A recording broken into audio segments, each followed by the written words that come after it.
Hello, everybody, and welcome back to the podcast episode. Today, we are going to be diving deep into why eating less and doing more HIIT workout is not the answer in perimenopause, what you should be doing instead. So, if you're listening and you're in your 40s or 50s, you're barely eating anything, you're doing HIIT 4 or 5 times a week, you're running, cycling, whatever it is, and the scale will not move, will not budge, or your body composition will not change, or even worse, the scale might be creeping up. I need you to listen to this episode, okay?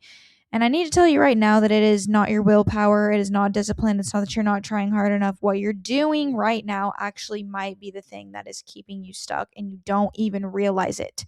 So I want to talk about why the old societal narrative of eat less, move more, do more cardio, all these things that you hear stop working in perimenopause. I'm going to walk you through what's happening in your body hormonally, why a big giant salad and 2 boiled eggs for breakfast only with a black coffee is not the flex that you think it is, why calorie tracking and macro tracking and nutrient density actually matter more, not less. And I'm going to tell you about a client that I've been working with. She just came to me and she was eating 800,000 calories a day, still overweight, still insulin resistant. And then we'll get into how you should actually be training and living at this age. So I'm going to share with you literally exactly what she was eating, all of the things, and walk you through why it was not working for her. So let's actually cover the hormone piece first, because I think most women get told, oh, it's just your hormones. Oh, it's just a phase of life. Oh, it's just a season of life. It's normal. And nobody actually is explaining to you what this means. So what happens in perimenopause? Estrogen starts declining, but it's not declining at like a straight line. It doesn't just come straight down. It swings. So it's ebbing and flowing. Some months it's high, some months it's low, but that swing in itself is very stressful on the body. Estrogen plays a huge role in how sensitive your cells are to insulin. When your estrogen drops, your body's ability to be able to use glucose and store it properly, so your insulin sensitivity, also drops with it. This means that your body needs to produce more insulin to do the same job that it used to do with less. So basically, when estrogen's dropping, your body cannot use carbs as efficiently. Carbs, food, period, as efficiently. And at the same time, cortisol tends to run on the higher end and is less regulated in this part of life. So, poor sleep, which a lot of you are already dealing with because estrogen is decreasing, you're dealing with higher cortisol. Not only that, when you're doing the under eating, overtraining, this is going to raise cortisol. All of these things, poor sleep, under eating, overtraining, all of these raise cortisol. And I want you to know too that poor sleep can also cause cortisol to be higher. So there's several different things. But cortisol's whole job is to raise your blood sugar so that you have readily available fuel ready. So now you have blood sugar going up from cortisol being up, and then insulin resistance stacked on top of that from the estrogen declining, from cortisol being higher, and your pancreas is working in overdrive trying to keep up with this. And this is not the part they don't tell you any of this, because I don't know why they don't tell you, but they don't. But the stuff that you did and you tried in your 20s and your 30s, and the eat less and the add more cardio and to work your body into the ground, was working with a totally different hormonal makeup. Your estrogen was more stable, it was higher, you had better insulin sensitivity because you have more muscle probably, and you had better sleep going on. But doing this same strategy right now is like using a map from a city that is no longer existent, from a country city that's no longer existent. And you just recognizing that your body is not the same as it once was before. As it once was in your 20s, 30s is going to be the biggest thing to understand. And the pattern that I keep seeing over and over again from women, from talking to them in my DMs, from them coming to work with me, is things start to get harder. Weight starts creeping up, energy starts tanking, and what do most women do? they pull the only lever that they've ever been taught to pull, eating less. And some, not all, some adding more cardio. And it makes everything worse because the thing that is broken, which is insulin sensitivity, declining estrogen, is not something that you can fix by restricting and working your body harder and harder. This is actually making it worse. So the pattern that I really want to talk about is a very specific pattern I see because I think a lot of women are doing this and not even realizing that it's the problem. You're eating quote unquote clean and healthy. I see it. You have a massive salad for lunch and another one for dinner, and maybe like some boiled eggs and coffee with your creamer and sugar in the morning. And you're not hitting fiber. You're getting like 4 grams of fiber, and you think that eating a salad is the most healthiest thing you can get. You think that eating potatoes and starchy vegetables and starchy, yeah, potatoes and all these things are bad for you, and they are not.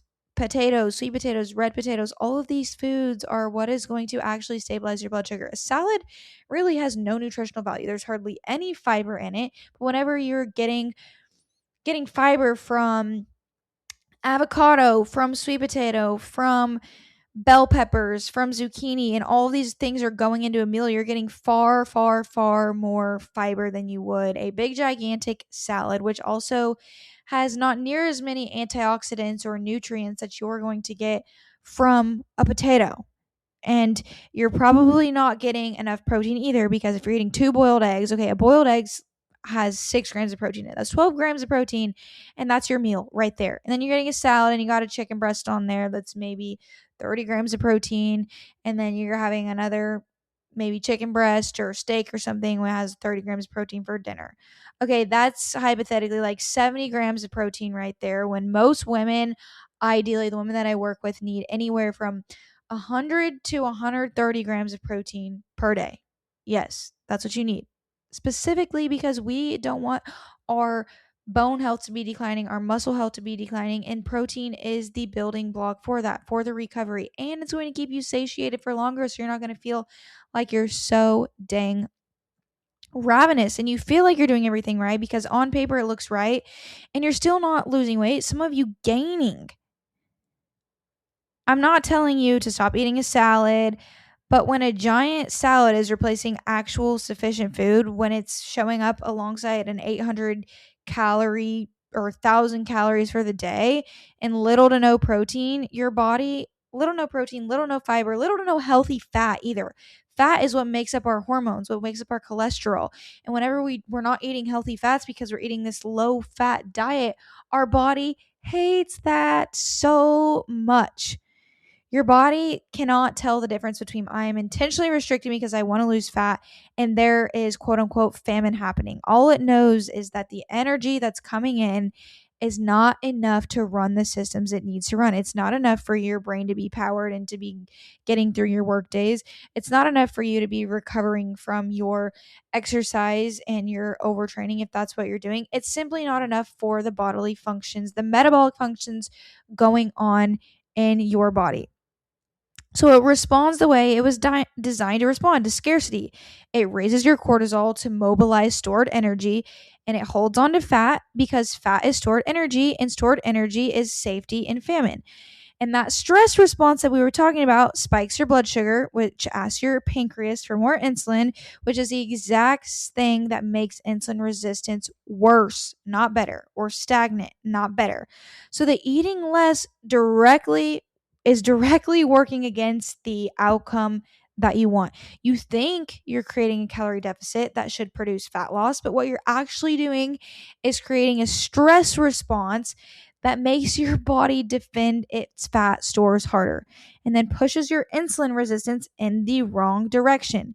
This is the biggest piece that I really want to hammer home. Eating less does not lower insulin. In a body that is already insulin resistant, especially in this season of life, eating less can make your insulin resistance worse. So now I want to dive deep into this client that I started working with, and I think her story is going to sound very familiar to a lot of you listening. So she came to me overweight, insulin resistant, tired, fatigued, not sleeping well, digestion very inconsistent, bloated, irregular, switching from diarrhea to constipation.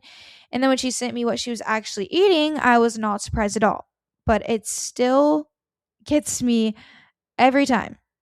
Boiled eggs, black coffee with sugar, a salad. She was eating somewhere between 800 and 1,000 calories a day. And actually, I'm going to pull it up, the foods that she was sending me that she was eating. So let me pull it up really quick because I want to be able to like tell you the specific foods so you can really see. So I had her start sending me her meals, and she was also tracking them as well. But this is what it looks like. Breakfast one day was literally just 2 eggs with spinach and some tea. Lunch was a bed of spinach, like two spoonfuls of cottage cheese and 1 boiled egg and like 3 slices of carrots. A snack was an apple with cottage cheese, and dinner was half a chicken breast and green beans. I know what you're thinking, Hadley. That's so healthy. That sounds so healthy. Yeah, and also that was around 800 calories, okay? And not only that, let me just pull it up cuz those are the pictures, but I want to share with you the actual calories intake that day was. Okay. Okay. You ready for it? 1,024. 65 grams of protein, 33 grams of fat, and 75 grams of carbs. Okay. 5 grams of fiber. 5 grams of fiber. This is not ideal. And then the next day, 780 calories, 71 grams of protein, 36 grams of fat, 39 grams of carbs this day. Again, another 5 grams of carbs that day. Or fiber, my bad. Breakfast, coffee with some sugar, 2 hard-boiled eggs. Lunch, lettuce, cucumber, carrots, spinach, grilled chicken, Italian dressing. Snack, cottage cheese and blueberries. Dinner, a taco salad with only lettuce, meat, cheese, tomatoes, and some cucumber. 780 calories. Now, I'm not dissing her because she didn't know any better. This is all she's been told, and she's gone to functional health doctors, and they don't give out nutrition meal plan type things like I do. But I just wanted to show you, like, this is what she was eating, and she's not losing weight on that. She's not losing weight eating the 780 calories.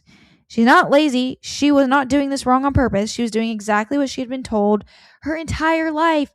Every diet, every piece of advice, every magazine and app and program told her the same thing. Eat less, push harder. If it's not working, you're not restricting enough. So when I told her the plan, we're going to start eating more, more potatoes, more protein, overall more food on her plate. I had her eating blueberries, oatmeal, chia seed, avocado. She was terrified. I mean, I really want you to sit with that for a second because I think a lot of you listening are going to be feeling that same fear. She'd spent her entire adult life believing that food was the enemy and that eating more was the one thing that she could not do.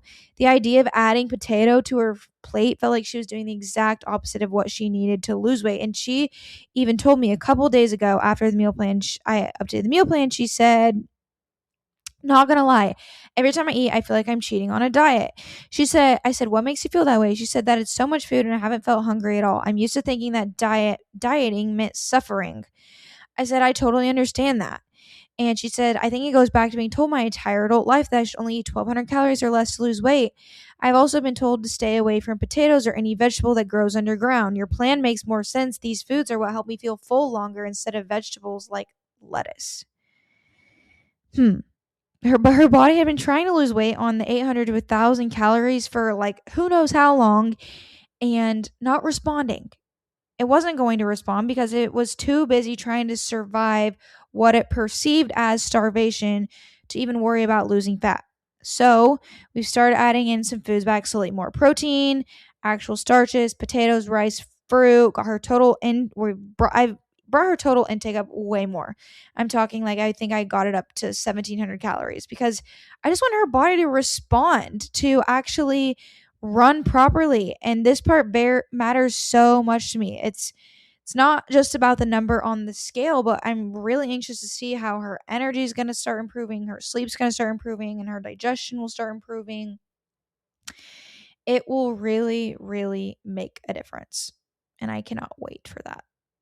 Anyways, why tracking? I really want to be also clear because tracking, because eating more on its own is not the full picture, and I do not want anyone taking that and running with it the wrong way. It's not just about eating more of anything, it's about eating enough and eating enough of the right things. This is where nutrient density, micronutrients, and actually tracking your food intake becomes so important, especially for women who have spent so many years of their life under eating. If you have been under eating for a very long time, you've probably lost touch with what your actual intake even looks like. And this is why I had her sending me pictures and logging that, because so many women I work with are shocked when they track for the first time. And it's not because even most of them are eating too much, but because they realize how little they've actually been eating, how little protein is in their day. And just teaching them that tracking is not a restriction. It's just awareness. It's to bring awareness around the gap between what you think you're eating and what you're actually eating. And the nutrient density aspect matters so much because your hormonal systems, your thyroid, your reproductive hormones, your stress response, all of this runs on actual building blocks of proteins and minerals and fruits and vegetables and getting enough total energy. A body that's running on lettuce and black coffee does not have the raw materials to regulate insulin, build muscle, support hormone production, support sleep. And this is the whole idea too behind testing your hormones and seeing what's going on and seeing your cortisol instead of guessing. You do not have to guess your way through this by cutting more. When you find out what is actually happening, when you can actually see all of your symptoms laid out, you can start to build a plan around real data, around your actual intake, around your symptoms, and giving your body real nutrient targets.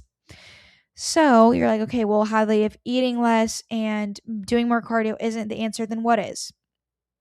Strength training needs to be the priority, 100%, full stop. Muscle is one of the most underrated, but the most best tools you can have for improving your insulin sensitivity.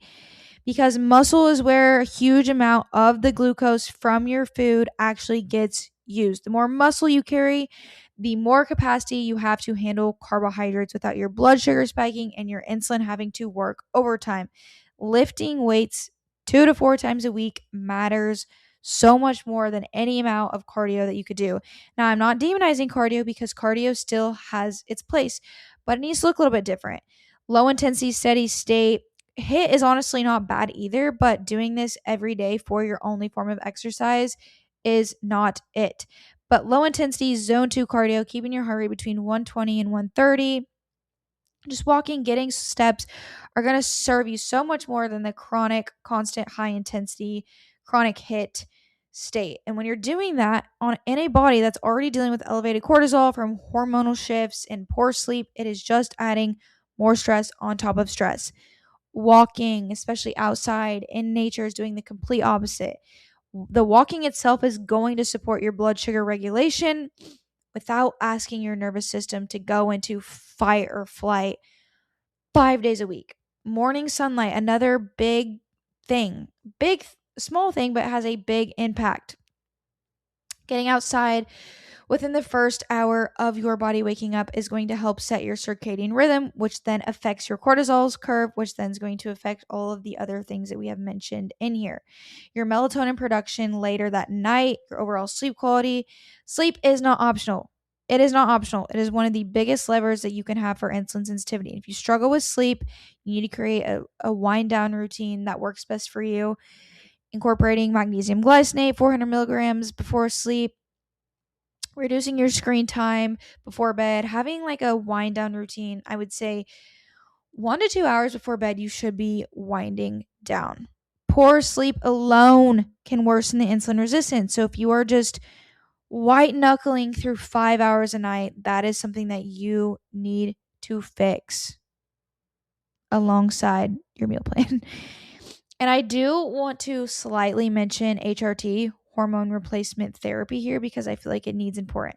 This is not something that you should be scared of or dismiss. For a lot of women, HRT is a legitimate tool, and I think it's very important that it does get introduced in perimenopause because it can help you from not experiencing all of those hormonal fluctuations that you're having and can really help to stabilize it out. And by HRT, I don't mean birth control. Okay. I mean hormone replacement therapy. I mean real estrogen, real progesterone.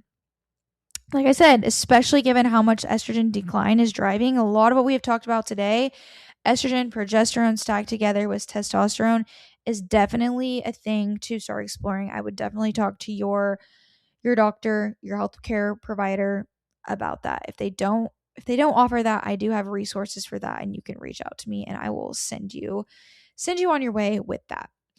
Anyways, I know I've been yapping a lot here, but if there's one specific thing that I want you to take away from this, is doing less is not the answer right now. The answer is doing the right things instead of doing more of the wrong things. So eating enough, actually strength training, protecting your sleep, and working with your body, not against it. This working with your body instead of against it is the whole philosophy that I build everything on. Your body is not broken. It is not something that needs to be fixed. It is not working against you. It is just asking for something different than what you are currently giving it. And once you can give it that, it will start to work with you again. If what worked for you 10 years ago is not working for you now, then you need to change your approach. You need to put down your ego and be like, okay, I actually do need to change something. I need to change something right now. So, hope you guys got some great information out of this, some tools and knowledge, and maybe just some insight. And maybe you really just got like an aha moment of, wow, actually, I need to change my ways. I need to be open to different ways of my health and my body and changing those. So, I appreciate you guys so much for tuning in, and I will see you in the next episode. Bye.